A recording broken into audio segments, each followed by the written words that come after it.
I'm Reverend Father Hilary Muhezangango, Director, Caritas Uganda. Today we are here at Pope Paul Memorial Hotel, and we are here as the National Caritas of Uganda.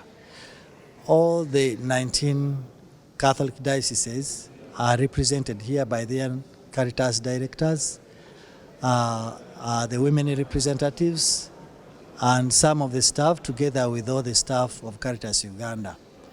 The reason why we are here for a workshop and also an AGM to deliberate on the way of how we can continue working together and devise means of a sustainable coexistence of Caritases in Uganda.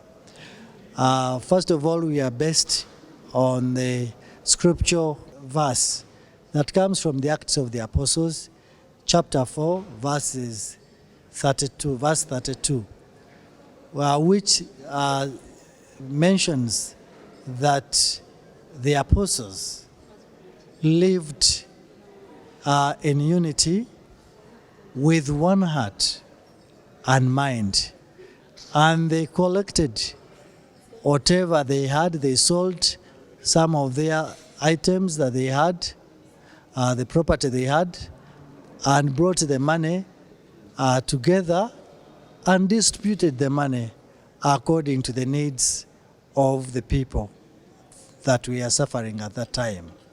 And that is the spirit of Caritas. As a country,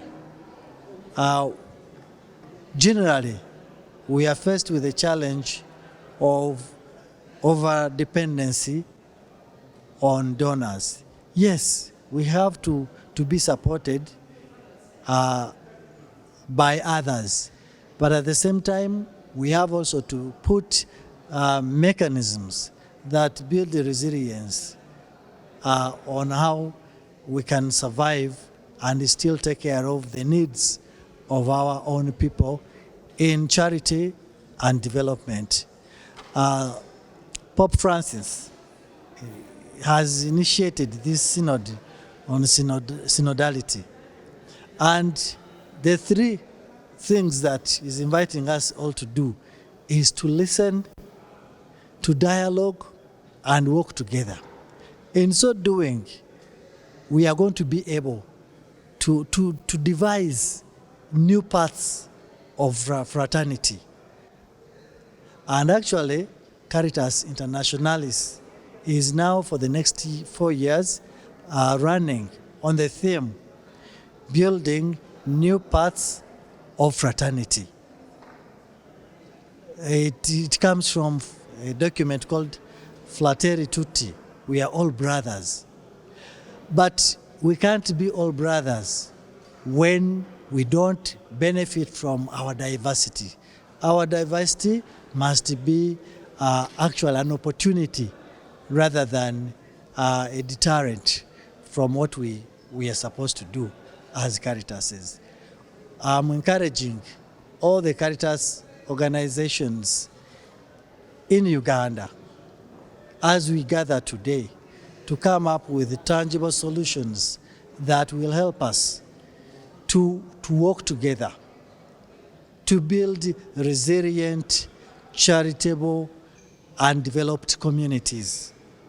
Our people in Uganda have branded Caritas to be an organization that gets money from abroad and gives it to them or gives it to the poor.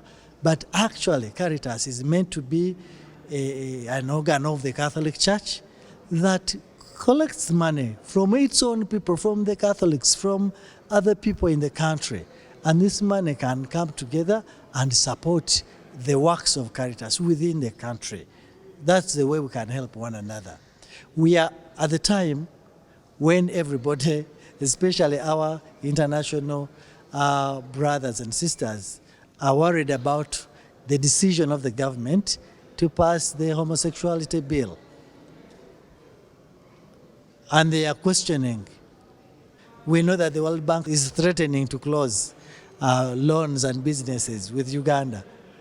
As Catholics too, we must know how we are going to handle this process. The whole question is not about giving up, but the question is about how do we build internal systems that will help us to sustain our programs, to sustain our evangelization mission, to do the work of the church, especially of extending support to those in need, to the poor. Thank you.